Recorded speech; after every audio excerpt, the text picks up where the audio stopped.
You're listening to the SSPX podcast, and welcome to the next installment on our mini-series on G.K. Chesterton's The Everlasting Man. Father Paul Isaac Franks had the opportunity to sit down with two guests on this topic.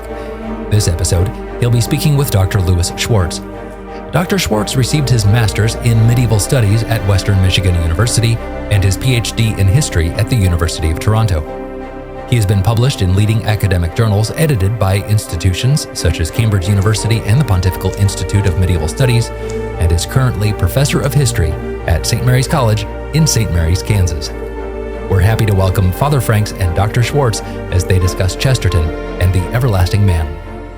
So, Dr. Schwartz, you're a historian and and a medievalist? Or? Yes. Yeah, okay. The best type.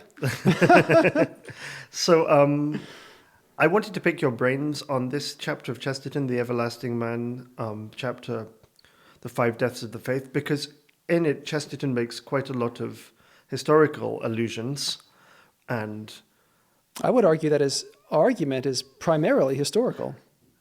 And many of those things he references may be unknown to us. So I thought it'd be a good idea to introduce some kind of historical perspective to his argument. If you just had to summarize his whole argument here, how would you put it simply? It's an apologetic argument based on the data of history. And he says, near the end, this is just to summarize it, he says that let's take the rationalists at their word. And he says this is at the end of the chapter.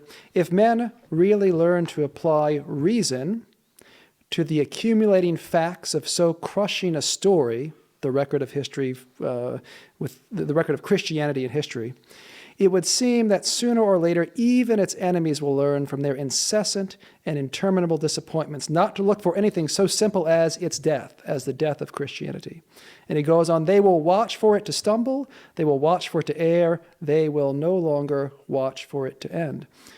And his point is that unlike all other intellectual movements, all other political empires, all other religions, Christianity continuous or repeatedly fails and triumphs in a resurrection of sorts, and that in that way it imitates its founder in a remarkable way, and that no other historical sect or cult or movement or philosophy has any parallel to the remarkable defeats, the thorough defeats, and the astonishing triumphs and renewed vitality of Christianity.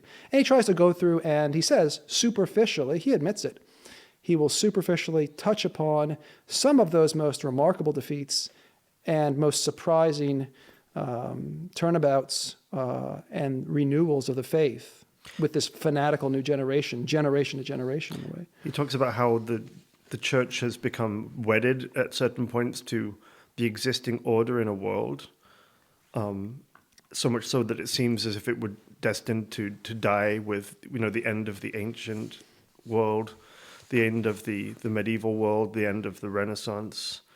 And at every time the church has survived and sort of, you wouldn't say reinvented herself, but been found to be, it was thrown out as a stumbling block, and then it was found to be the stone of the corner. It became the foundation piece of the new civilization. And I think what he points out is particularly surprising in all those cases is that, in fact, the faith is distinct, and in a way its success is independent from any particular historical moment or movement or empire, because it can adapt itself to the Roman Empire and its splendid cities. It can adapt itself to feudal squalor and violence. It can adapt itself to the cold and pessimistic rationalism of the more recent period. And in all of these cases, rise again after a seeming collapse of the system. It looked like it was so intertwined with as to be beholden upon that system. But in fact, no, it arises and takes, in a way, a renewed form. It in and of itself, in essence, is eternal, but it, in a way, is adapted from age to age. How did that actually play out? I mean, can you give some examples historically? With particular periods? Anything, yeah. I think this is important. It's interesting for us because most people who I know and most people watching this will probably recognize the church is in a time of crisis, the world is in a time of crisis.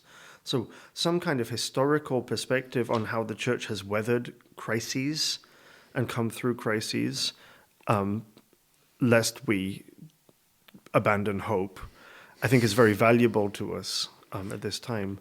If you had to just highlight some that are particularly striking for you, what would you have thoughts? Yes. And when you first mentioned this project to me, I thought it was particularly apt because it reminds us not to despair no matter how bleak our current situation looks. Because Chesterton says exactly that. No matter how the worse it looks, the more astonishing the revival. One of the cases historically I would point to, and Chesterton does, is Arianism, which truly seemed to be the end of the whole Catholic thing. You had literally, you could count on one hand the bishops in the Catholic world faithful to the creed. That's an astonishing statement if you pause for a moment. We're not talking about, gliding comfortably into heretical tendencies like in the post-Vatican II era without explicitly wedding heresy. We're talking about rejecting the divinity of our Lord Jesus Christ in some form. The central dogma of our faith. And like I said, only a handful of bishops with the Pope courageously professed that in the 4th century for a time. I mean, you and I discussed this at some point, I think, but St. Jerome, upon hearing news of this Arian dominance, especially in the East, said the church, the Roman world woke up and found itself, to its great chagrin, Arian, right, heretical. The world groaned and was surprised to wake up and find itself Arian, Chesterton says, I think. Yet, if you follow on just a few more decades, you get the greatest works of Jerome and Augustine, and then you get St. Leo the Great, and you get the official condemnation of paganism under Emperor Theodosius the Great. Just 2 decades later, 20 years later. You go from Julian the Apostate, whom Chesterton mentions, to the official closing of the pagan temples throughout the empire and the official proclamation of the Catholic faith as the sole official religion of the entire Roman world. What a turnabout. And this is the type of thing Chesterton is referring to. You have this apparent death knell, where, and he talks about Arianism as and I teach the students this as well, that Arianism is like a rational approach to the Catholic mission, an overly rational approach, right? Jesus Christ is man, clearly. No one could read the Gospels and deny that.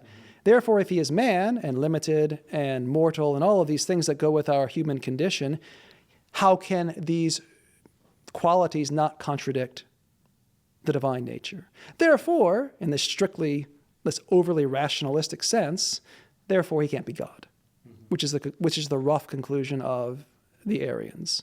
And there are different shades. And so just as that mentality seems about to triumph, it passes like a storm cloud, and then you have this glorious proclamation of the Catholic faith as the dominant religion of the Roman world. But then even the Roman world itself, and then this is the point you're asking, so then we see Rome wedded to the church as its great supporter and defender, public funds being invested in the building of churches, and in even official Roman laws prosecuting heresy like Arianism. And then all of a sudden, the Roman Empire itself drops out. And St. Augustine, as he's dying in the northern African city of Hippo, as he is on his deathbed, his city is surrounded by the Vandals. He dies, the city falls. And we have another reversal. And it seems, okay, well, now the barbarians will end it. They too convert, and the process continues. So we could talk about the conversion of these various barbarian tribes, which Chesterton doesn't go into, so I'll skip over.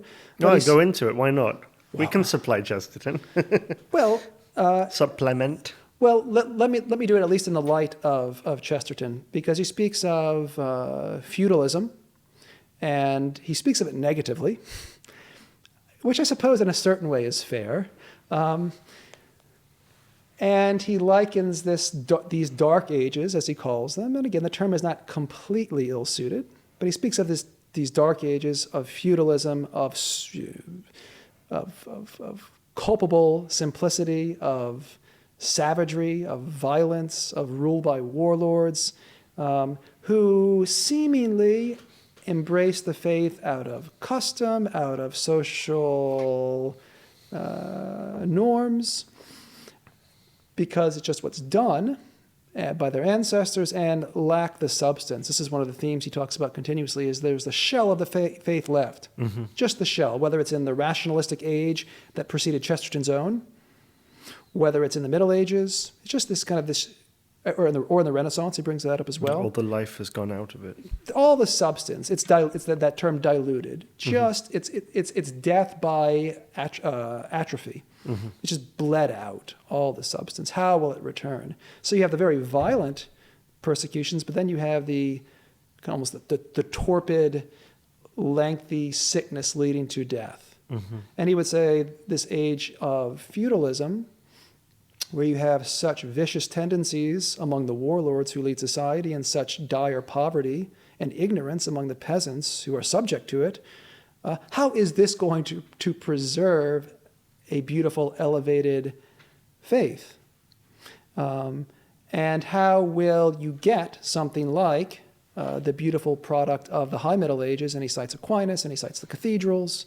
How will that come from feudalism? How can Christianity be reborn and transformed despite centuries of barbarism? And he simply, without going into the details, again, he is specifically not chronicling all the steps in this chain. He simply says, it happens. We know it happens. And it should astonish us. Mm-hmm. He admits, yes, most of my readers, how much more today, right? He says, yes, most of my intelligent English reading public, who are probably much more intelligent than our average modern American reading public, no offense intended. And that's for you, Father, for the English nation. I don't mind me. Well, we all had deficient educations, I think, basically. No, I meant that I was complimenting the English, I suppose. Well, once upon a time, we'll take it. Anyway, Chesterton's point is simply, because most of us, lack some sense of just how dire the situation had become, it's hard for us to appreciate how astonishing the, so to speak, resurrection of a renewed spirit also was. Literally says it's like coming to life from being dead. It was truly dead. And it truly came back to life in a most astonishing way. He says later, and the whole theme that he develops in every one of these cases, it's like a river turning back. He says it's as miraculous as a river turning back upon itself and flowing uphill. Naturally impossible. He speaks of the rationalists imagining the faith just kind of meandering into a big boggy marsh of just, all religions placidly, going out to the sea, inconsequential, blending into one, no one really cares. And then all of a sudden the river turns back and flows with renewed force uphill. Impossible. Mm-hmm. Impossible. It's like he says, the expectation on the human level is like you have a paper boat, and then all of a sudden the paper boat lifts up as if driven by fairies and starts flying in the opposite direction. They're wonderful images. This is probably why we love Chesterton. Yeah. He intertwines profound ideas with whimsical stuff, or just either ironic comments or seeming contradictions. He's wonderful. When else does this pattern crop up then historically? Well, okay, so we've talked about Arianism, which I would peg as the gravest crisis to the faith in the ancient world. We've talked about feudalism. Do you think Chesterton is influenced by a kind of anti-Catholic historical narrative in the way that he talks about the so-called Dark Ages? Would there be modern Catholic scholars who would resent the term and would want to defend rather more? Perhaps, yes. But in this case, it works fine. Okay. In this case, it works fine to use the most derogatory language possible, because the more derogatory the language, the darker the picture, the greater the victory. So in this case, I think it's not really a problem. But is he exaggerating? Okay, I will give one instance where I think he is exaggerating.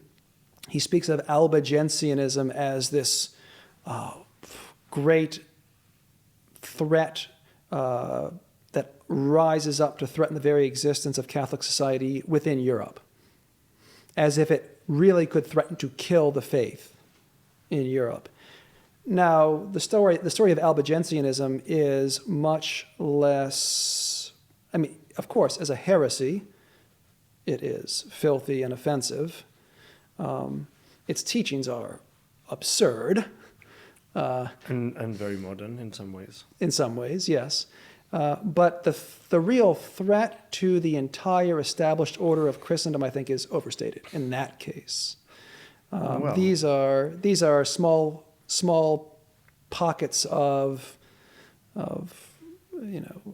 religious fanatics and their deluded followers mostly in southwestern France, and they are, after many efforts at papal correction, after many efforts of men from the Cistercian order, mm-hmm. and then from St. Dominic and his preachers, finally by papal intervention, repeated refusal by the leaders, the barons in those areas, the feudal lords in those areas, to address the problem. Finally, French lords to the north simply come and take the lands from those who are sympathetic with the heretics, and eventually incorporate some of them into the French royal domains or claim them for their own. So is it an existential threat, I think, as Chesterton frames it? Probably not. But well, I mean, if it had been allowed to spread, maybe. I mean, because there's the same political motivations or similar. I don't know. Well, the great threat of the Albigensians is, I mean, largely it's this rejection. It's anti-clericalism, yeah. Or it's anti-sacraments, and therefore anti-priesthood, anti-hierarchy within the church. It takes anything grand and great and splendid and tries to lower it to some kind of base common denominator of kind of charismatic penance and a very, like I said, watered down, corrupted version of Christianity. My students, whenever I talk about the Cathar or Albigensian heresy, they're always surprised to find that these Gnostics, these dualists, condemn even something like marriage. Yeah. Because any procreation, any work of the flesh is inherently of the evil god of this world and the dualist construction. And the students rightly point out, how do these people think they would survive to the next generation? Well, because they're hypocrites is the answer. But if they truly lived out their belief, one generation of Albigensianism, and it's done. So, I mean, the absurdity of it is striking. But again, I mean, at the level of ideas, you could say it was. And again, I just don't see very dangerous. But I can't imagine it overtaking Europe. But because it's so contrary to common sense, or yes. And again, I just don't see. There are so many monastic institutions, so many. The 12th century is famous for its saints, Saint Bernard of Clairvaux, and so many others. The crusading movement. There are so many generous Christians at this time. So Chesterton praises, and rightly so, he praises St. Thomas Aquinas' work at Paris in the mid-13th century. Paris, as a university, was founded, grew up in the 12th century. So many beautiful religious, academic, intellectual works were being produced during the 12th century, upon which the great scholastic doctors built. Mm-hmm. they were definitely dependent upon the great efforts that came before them. The very existence of the Cistercian order is this beautiful renewal of zeal springing out of the root of St. Benedict's rule, so to speak. So I think there are a lot of things to praise about the 12th century that Chesterton overlooks, and I think he tries to paint maybe a more dire picture than actually existed. I'm going to defer to you on this after I open the topic, but he speaks of in the 12th century, a philosophical movement that he sees is very threatening, which is nominalism. Right. And again, it was, well, I'll let you have the first say on nominalism. I certainly don't identify as a philosopher. Well, I mean, nominalism is the idea that the names that we impose on things are not because of what they are. So it's a label we put on something, a nomen, a label, a name, that we put on things that are really not the same sort of thing. So I say dog for Bobby, and I say dog for Spot, and I say dog for Lassie, but they're all different. They're not really the same thing. They don't have the same nature. So They don't share a nature. they don't share a nature, and my name that I impose on them is, he says, a mere flatus vocis. It's just a Pure breath, human construction. breath of the voice. So that's why he says more fun. It's a deeper skepticism than even mere rationalism, because rationalism at least grants that you can know things. And that we can speak in terms we all understand and agree upon, in a reality that we know together as above us in a way. Yeah, nominalism would mean that language is more or less approximate and doesn't really reach reality, and if it starts anywhere, it starts in my own perception, and my mind is the center of reality, at least for me. And my reality and your reality, we can't know that they correspond.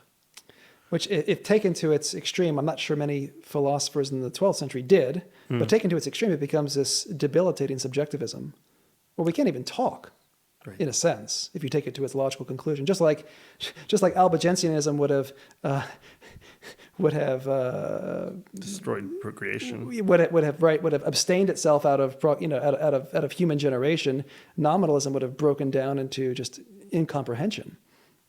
Ultimately, if its maxims were applied thoroughly. Well, there's an ancient philosopher, I think Cratylus, who wouldn't speak; he would just point. Who was a follower of Heraclitus, said, when you can't step into the same river twice, right? That's Heraclitus. Some people say you can't even step into the same river once. And so everything's changed by the time you want to even express it. Your thought no longer corresponds to the reality, so you can't even speak. I've always had the question about these type of just absurd theories. Were these just semantic games that intellectuals played together for fun, or did they? I can't imagine they really took them seriously. That's a legitimate question. Sometimes you think that they're just posing a question in order to wake people up, like out of their kind of intellectual torpor. Here's a question, face it. They want us to kind of to engage And have a response to it. Fine. How do you respond to this? Perhaps. Sometimes I think they are really just trolling, like in the sense of the sophists in the ancient world. They were kind of just trolling people and taking their money. Like, I don't know, nobody could believe the things that they believed. So. Well, the wonderful thing is if you can't respond convincingly, then they've won the argument and therefore concede defeat. But it's all very relevant. We seem to be getting off track, but we're not getting off track at all, because as far as the Renaissance goes, it's the translation of the sophists, who were ultimately defeated by, Aristotle, Socrates, Plato, and then Aristotle, in the name of realism. Yeah, or an objective reality. Objective reality. It was the translation of those works which, in the time of the Renaissance, which revived the whole the question of subjectivism again, and kind of gets it into the modern world. So, kind of brings us to the Renaissance. Is it fair to say that was the end of the medieval world and the beginning of the Renaissance world such a distinct thing that it was really like the change of an era again, like the collapse of the Roman Empire? Was it that distinct, or was it a bit more? No, I don't think so. Chesterton has a remarkably negative approach. He calls I'm looking at the text here. He speaks of the paganism of the Renaissance. He speaks very negatively of the Renaissance. I think there's a number of reasons for that. I think the transition is harder to peg down. When does that transition occur? Certainly, there are upheavals in the 14th century. Nominalism actually has a resurgence at the start of the 14th century, but we also see in the 14th century a catastrophic loss of life with the Black Death in the mid-14th century. And then I think the gravest of all, which shakes many Europeans individually and and European institutions' faith in the integrity and respectability of the papacy, would be the Great Western Schism. Right. Surprisingly, when I read this initially, what surprised me most was Chesterton not mentioning the Western Schism, which I think is on a par with the Arian crisis because it strikes the pinnacle of the hierarchy of the church. And even at least with Arianism, the Pope himself never defected. Maybe he was soft on Arianism for a time, one of the popes, but never outright defection. Okay, fine. You could say even in the Great Western Schism, there is always a true pope. Fine. But it's very hard to discern for about 30 years, 40 years, which, again, certainly we can lament in a way the current leadership and ambiguity, perhaps, in the church from time to time. Well, I want to profess my faithful devotion to Rome and to the bishops, but certainly we could lament the lack of clarity in leadership at times. That's why the SSPX does what it does in many ways. Imagine, though, not even knowing to whom to turn to as pope or bishop. You had this really stunning bifurcation of superiors in religious orders. Two, and for a period of years, 3 men, each with their own respective quote-unquote college of cardinals, claiming supreme authority over the church and excommunicating the followers of their rivals who also claim to do the same thing. Right. So that's a lot more grave than... I mean, they're grave in a different sense. You don't have overt heresy dominating the church in the Western Schism. You have schism. Yeah. And this is the point, right? It's a very different crisis, but it's terribly grave. Yes. How is the church going to revive, so to speak, after this? Yet it does. Right. All of those things, it would have died had it been a human institution, purely human institution. And then, fine, let's say the skeptic says, well, eventually Catholic society reaps the fruits of this bad sowing during the Western Schism in the Protestant Revolt. See, so there is that lack of trust in Rome manifested in the Protestant Revolt, which he also associates with the Renaissance period. So Chesterton is kind of lumping together, I think, late 14th century through the 16th century in this loose term called the Renaissance, which again, you mentioned scholars would rightly raise an eyebrow or two at the term Dark Ages applied to the 12th century, say. Scholars also would raise an eyebrow or two at applying the term Renaissance to the Protestant Revolt and to the 14th century as just kind of an era. We speak now of the early modern period to kind of be a little more flexible there. But Renaissance, he does use the idea of the classical motifs of the Renaissance and this paganism of the Renaissance. So whether we're talking about the church overcoming the Protestant Revolt, the church overcoming an overly human, or I guess Christian society, let's say, overcoming an overly human focus on achievement and culture and the here and now. Again, the Renaissance is perhaps a cultural crisis. If the Arian period is a crisis of dogma, if the medieval period is a crisis just on the basic level of survival, just in the basic level of civility or civilization, So just social basic crisis, sanity, social crisis. If the Renaissance perhaps is first a hierarchical crisis within the church, and then just a crisis of culture. Where should one put one's values? Clearly, unquestionably there was a great amount of talent and genius in the Renaissance. Unquestionably. And there are actually some wonderful scholars. And again, I think Chesterton, to make his point apologetically, elides over those great figures of the Renaissance and their great accomplishments.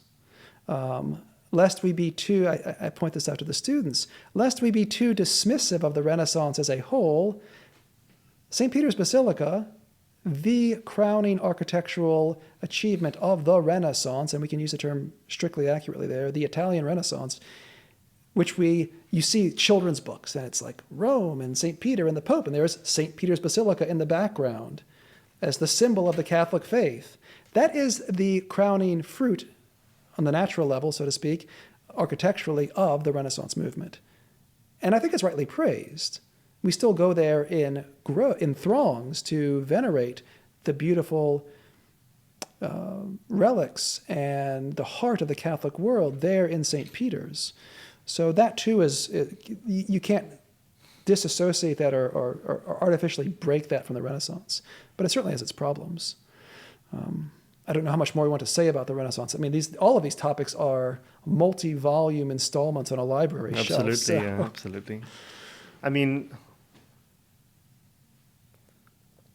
they were so good, the scholars. I mean, they knew everything. You know, the word turns up once in one passage of one obscure Latin author, and it's there in the dictionary, you know, and they all know it and probably can use it in conversation. You can't imagine how they were keeping up with their breviary and their duty of state and some of the ecclesiastics and so on. I don't know. And that I think also ties into Chesterton's notion that for the Renaissance scholar priest, how much do they really care about chanting the Psalms in that backwards Vulgate edition of Jerome, right, so absolutely. to speak? That is interesting. You know, there was almost a bit of kind of haughty scorn. No, we don't reject this because it is so essential to our Catholic identity and tradition, but couldn't it be a little nicer, really? Can't we just touch it up a bit, as Erasmus and Lorenzo Valla do? Can't we just kind of, you know... Well, it happened again under Cardinal Bea, the Bea Psalter, the Bea Psalms, which again... glorious Latin, but not necessarily Hebrew poetry recast anymore, and hard to pray in community for sure. Simplicity is a beautiful thing. It is even let's say, quality of the divine essence in a sense, a certain simplicity. So it's interesting, and in a way, the Renaissance becomes too cultured, perhaps for its own good in certain circles. Mm-hmm. Lost the simplicity of the faith. The spirit of the faith, or tries to dominate with show the message of the very humble message of a very humble God-made man. So what is Providence's response to that? And Chesterton does bring this up. He says the astonishing thing is that you can have the renewal of extremely aesthetic religious orders, like the Discalced. He doesn't mention the Discalced Carmelites. He's alluding to all of this, though. You see in the 16th century with Trent doubling down on very clear, very explicit dogmatic formulations. There's no playing with the Protestants or playing with the humanist refinements in vocabulary. This is the faith, anathema sit to everything else, right? Let's be clear. These are the boundaries. We're not playing. And then you have the renewal of these very aesthetic, very simple religious orders. St. Teresa of Avila, St. John of the Cross, the Discalced Carmelites, the Jesuits, the Capuchins, St. Philip Neri in Rome, the Oratorians, all, and it's so beautiful to see the focus of these orders, returning to the austerities and simplicity of monastic life, renewing, as St. Philip Neri did, the beautiful simplicity and purity of an integral priestly life, trying to literally pull the Roman clergy out of their cosmopolitan, sophisticated, proud, self-satisfying superiority complexes that go with the times. No, get out of that.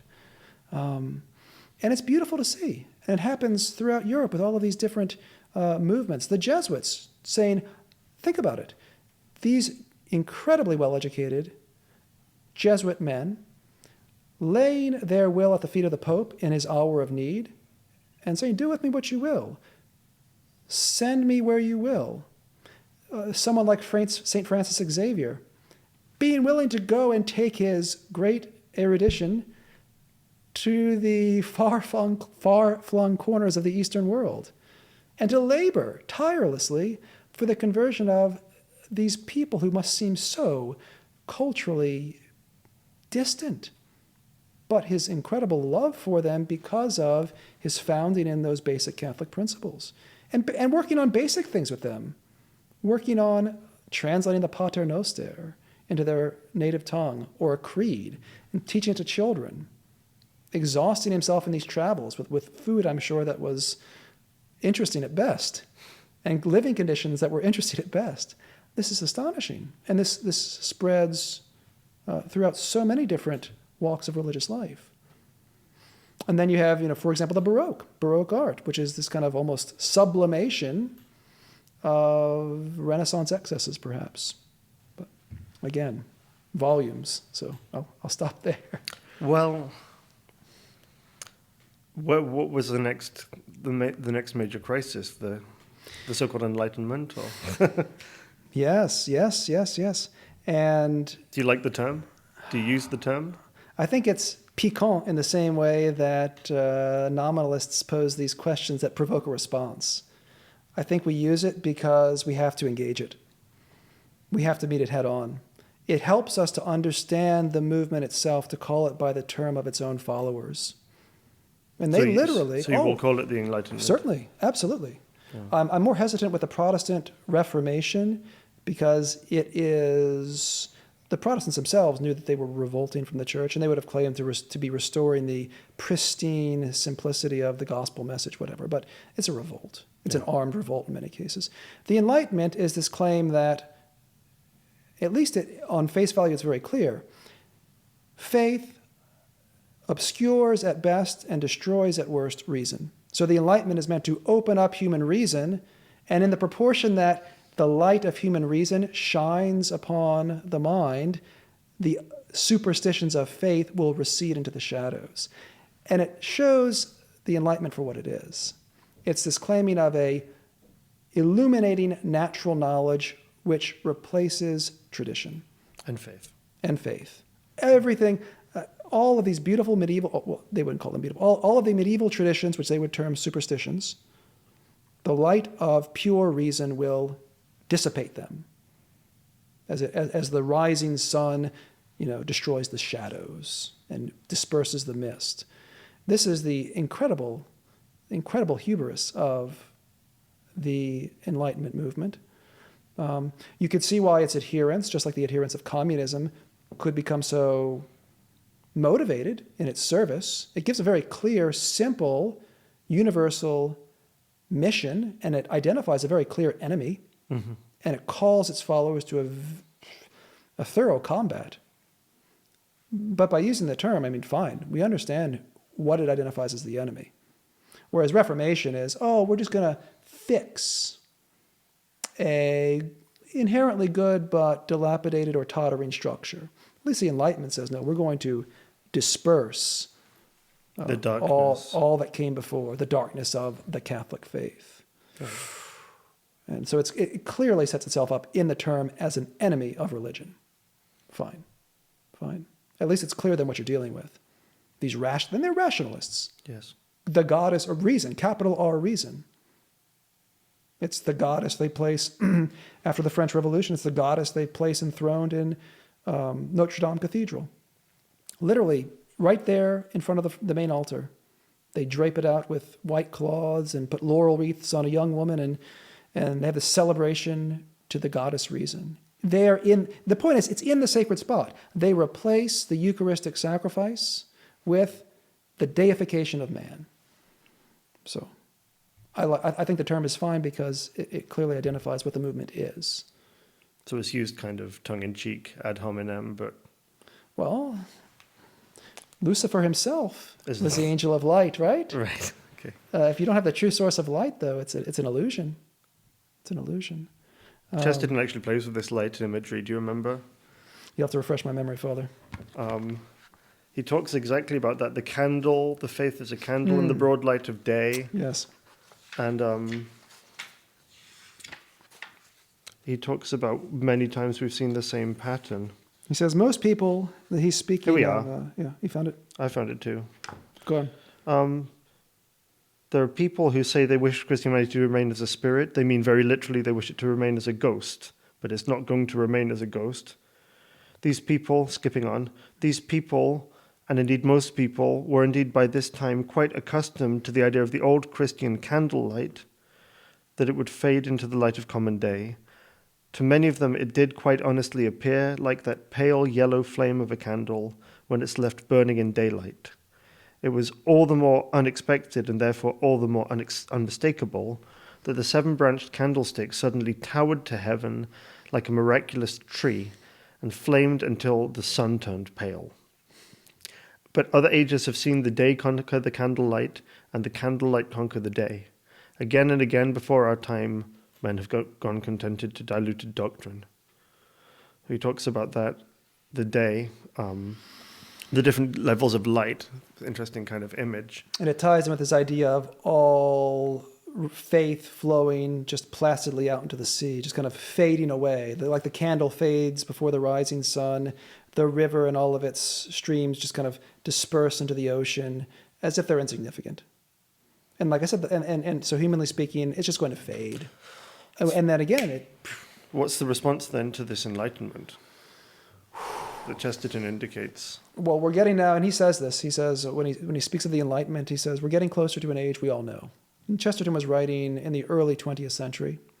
I was considering, okay, what are some of the events that were occurring in his life? When Darwin dies, Chesterton is 6 years old. Darwin seems way back there, at least in my mind. Mm-hmm. Chesterton was 6 years old, so he's of that. He's on the tail end of those Enlightenment fumes, and he points. Now, I think there are two stages, and this is where he gets into that discussion of French Catholic revival and, closer to his own time, the Oxford movement. Is that he says, okay, so we've seen the fruits of the Enlightenment. This radical application of unaided human reason to reality, which is going to create some grand new world. And we've had the French Revolution, and people have become completely dissatisfied with the results. So we see this is what he speaks of in the first phase of the French, the restoration of some kind of French adherence to the Catholic faith, the French revival. He says, we see now this resurgence among the French in the 19th century of interest in the Pope, of a national, not of a national church in the sense of a French church, but of a church, an official state church subject to Rome, Ultramontanism. We see, these are some of the notes I wrote down to discuss some key figures in the French revival. We have Dom Guéranger in the mid-19th century. So this is coming after the efforts to liberalize and rationalize and naturalize French society in the aftermath, in the 2 or 3 generations after the French Revolution. And then you have monks restoring Gregorian chant and looking back to the glories of the medieval Mass, and Frenchmen calling out for closer ties with the Pope and a restoration of the monarchy. And you have all of this work done. L'Abbé Migne, Jean-Paul Migne, put out this incredible series, not without its faults, but put out in a prodigious scholarly effort, Latin and Greek editions of the greatest Christian writings of the patristic era. Patrologia. Yeah. The Patrologia Latina and the Patrologia Graecia. And this is all occurring in the 19th century. And it leaves one scratching one's head. How is this coming? How is there this deep, renewed interest in monasticism and Gregorian chant in the writings in Greek and Latin of the Church Fathers? How is this coming in the post-French Revolution era? And again, on the natural level, it leaves you scratching your head. How is the river turning back on itself? How is the candle outshining the sun, in a way? You could also speak, and this is the Oxford movement then, from Chesterton's experience.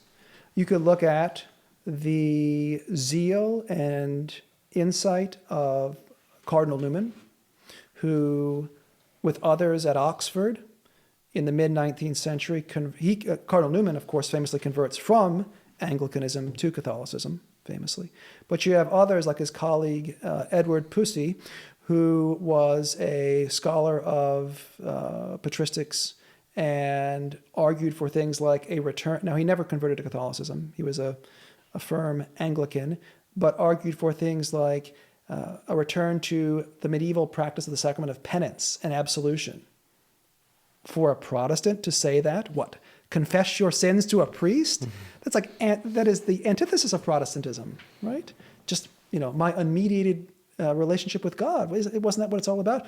Or an emphasis on the real presence, which all Protestant reformers rejected. And now all of a sudden, what?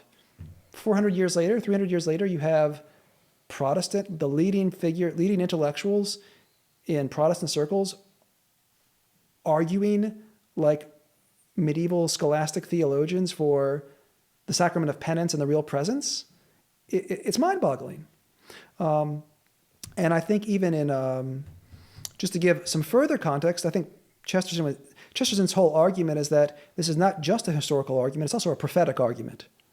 And I think Father Sherry's going to speak to that. Mm-hmm. Because it's the same thing will occur, the tune will change, so to speak, the characters on stage will shift, the precise problem or crisis or death the form of torture, let's say, or the form of execution will shift, but the rebirth will be equally astonishing after all of these executions. And so Chesterton's prophetic, just to give you an idea of what's going on in his own time when he publishes Everlasting Man in 1925. So Europe has just come through World War I.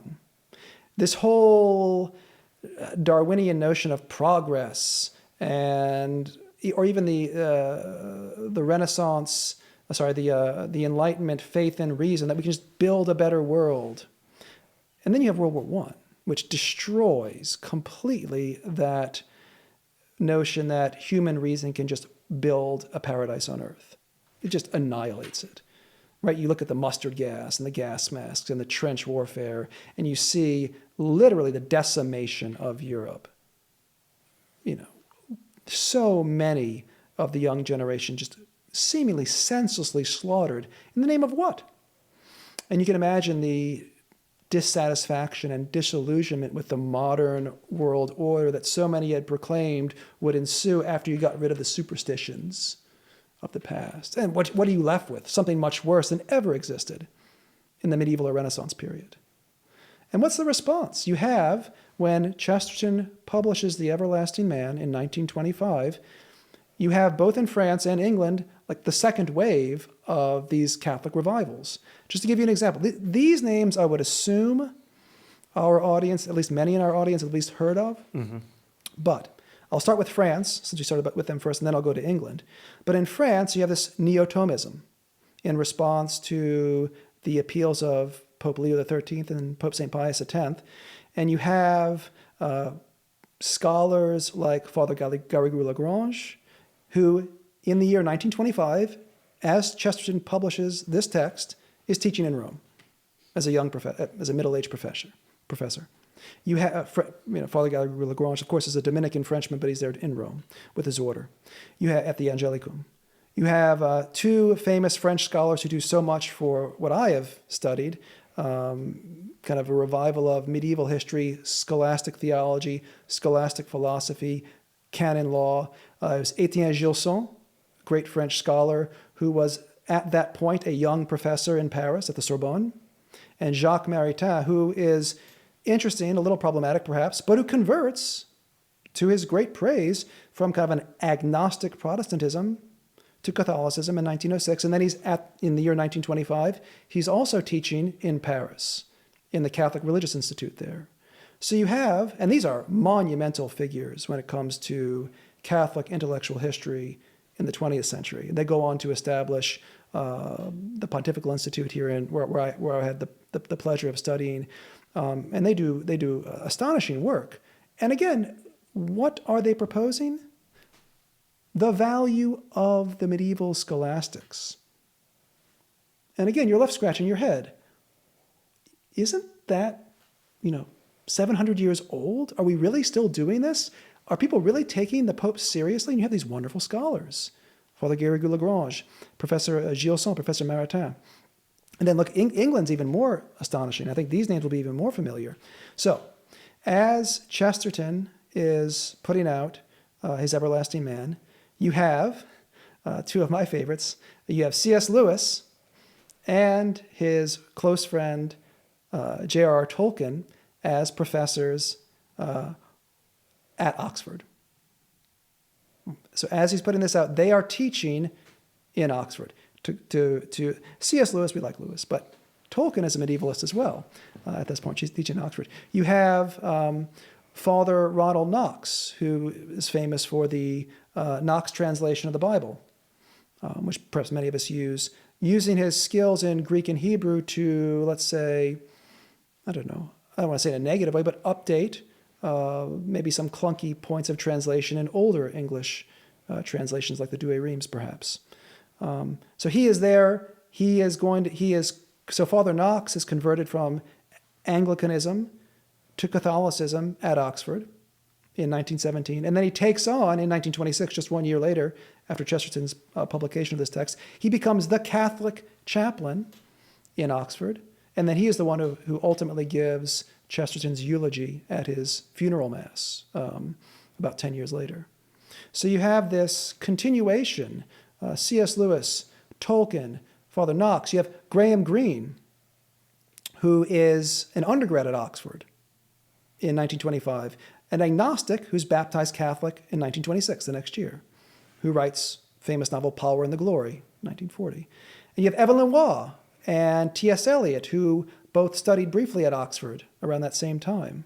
So Waugh, Eliot, Greene, Lewis, Tolkien. I'm sad to say, Garrigou-Lagrange, Gilson, Maritain. I'm sorry to say, Father, we may have a great zeal in our day. We're going to have a tough time living up to that level of intellectual caliber in our iteration of the rebirth of the faith, I think. But we'll see. But that's an astonishing intellectual and spiritual harvest of converts following the First World War. These are broad brushstrokes, of course, because not all of them were Catholics. No, not all of them. It's a sort of, Chesterton's point is more to back up and say... I would say most of the ones I mentioned are Catholic. Yes.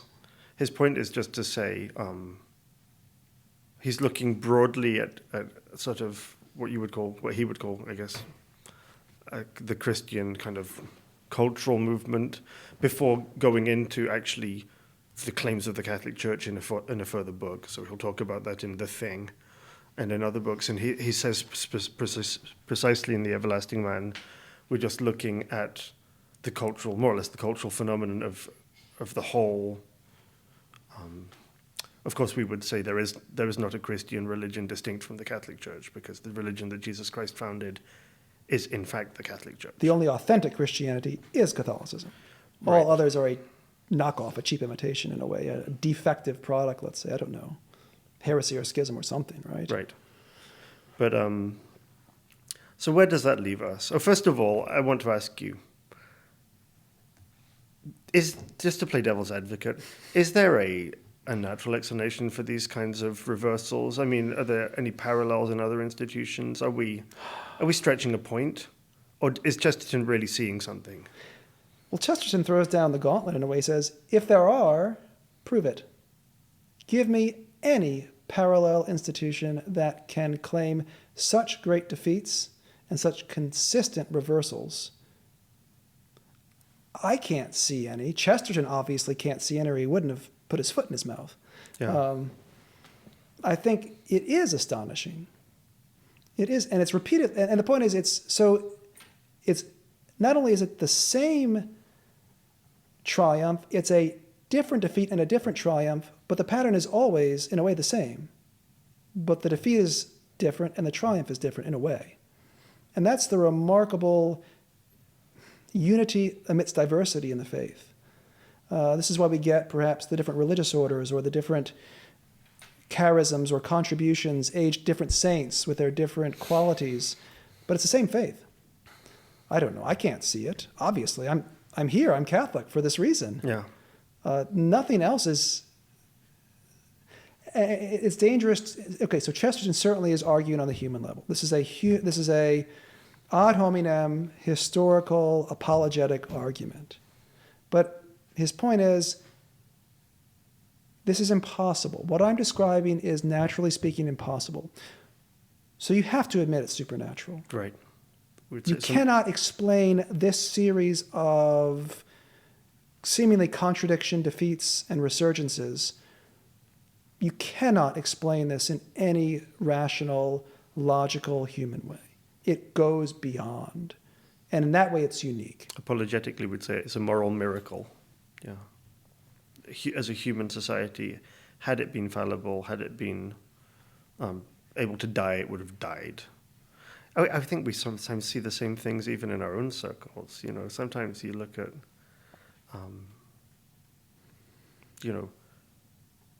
the fact that we still carry on and are able to do what we're doing, despite sometimes human frailty. I'm struck, for example, just by our local circumstances, which I know best, but I mean, what is the average age of the priests in St. Mary's? I mean, most of you are under 40. Yeah. I mean, it's wonderful. It's astonishing, right? You have this increasing decrepitude among the Catholic clergy worldwide, emptied seminaries. This is exact. I mean, when Chesterton says, again and again, before our time, men have grown content with a diluted doctrine. Come on. Yeah. We're living it. That's what we're living. And he says again and again, and again and again, there has followed on that dilution, coming as out of the darkness in a crimson cataract, the strength of the red original wine. Who has not experienced the traditional movement, the traditionalist movement, the traditional mass, and not felt that cataract of the red original wine? Unexpected, overwhelming. Maybe one of our, it really is astonishing. So, I don't know what we were talking about, but my zeal, my frenzy, my fanaticism took hold of me. I think I was answering your question. I think what would we expect for the future, given Chesterton's prophecy? That's the point. I think you can generally say victory, but the type of death and the type of resurrection, I think, will vary if the pattern follows. Right. I don't think it follows a set, this is how it dies and this is how it's reborn. The fact that it dies and is reborn is consistent. The manner of death and the precise manner of the surprising resurrection changes every time. Always new, always old.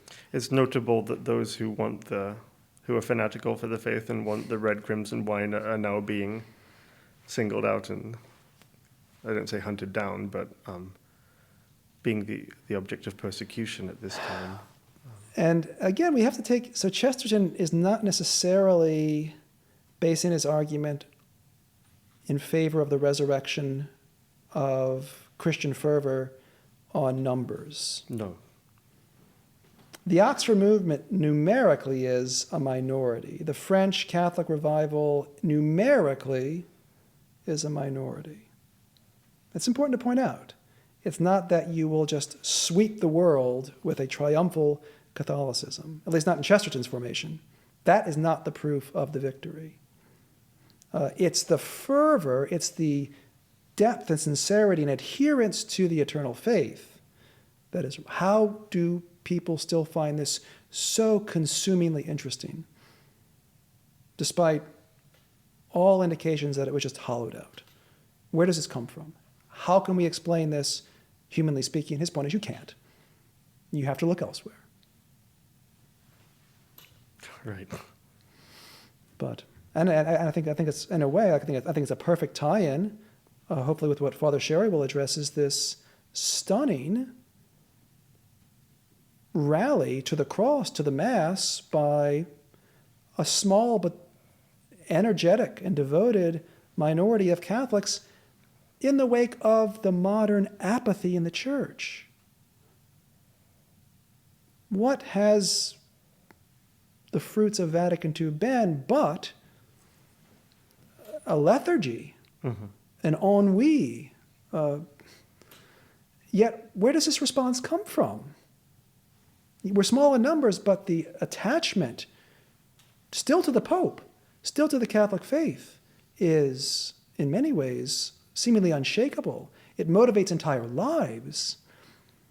Men giving themselves, women giving themselves to this ideal of Christianity, despite indications by the very leaders of the Church that it's not really worth that much attention, in a sense. How does this come about? And Chesterton even says, look, you've got leaders. I mean, he's speaking of perhaps Anglicans, but he says you have doctors of divinity who have grown tired of Augustine and they prefer Cicero. They've grown tired of Chrysostom and they prefer Xenophon in Greek. They prefer Plautus. Whatever. But it's always there in a way, ready to be reborn. And there will always be that resurgence, even if there is an ennui among even the leaders of the Church, it seems. But I don't want to speak too generally or too disrespectfully of our current Church leadership, because that would not be Catholic either. But we have reservations about certain statements and actions, but the trend are well documented. The trend is not good, let's say. Yeah. The zeal is waning worldwide, but then you have these remarkable indications to the contrary. And it's the same faith. Right? We still love St. Thomas, and St. Thomas still loves St. Augustine, and St. Augustine still loves St. Paul, and St. Paul still loved our Lord, and it's all the same. And we still gather peasants in rags to listen to me teach scholastic philosophy, don't we? Sometimes I do wonder about our students. No, I'm just no, they're wonderful. They're wonderful. Why else come to Kansas, middle of nowhere, Kansas, to do these things if it's not for the Mass, the content, faith, the scholastic philosophy, St. Thomas. I see these wonderful, just these seeming legions of families with little children climbing up all the parental aperture and scaling the mountains of their parents, and just the parents being happily overwhelmed. And like, what motivates that? We have the means to prevent these things nowadays. Why? Right? Why are we doing this still? Don't you know? My wife actually got asked this. Do you know how this happens? What do you say to a man in a grocery store who asks you that, a complete stranger? I don't know. Oh, but that's the attitude. Like, don't you realize you don't have to do this? We want to. We want to. You don't have to go to Mass every day. But we want to. It's wonderful. Anyway. All right. We better stop. We have to stop at some point, don't we? Thanks so much for your time. And let's say a quick prayer. Sure. In the name of the Father, and the Son, and the Holy Ghost. Amen. Glory be to the Father, and to the Son, and to the Holy Ghost. As it was in the beginning, is now, and ever shall be, world without end. Amen. In the name of the Father, and the Son, and the Holy Ghost. Amen.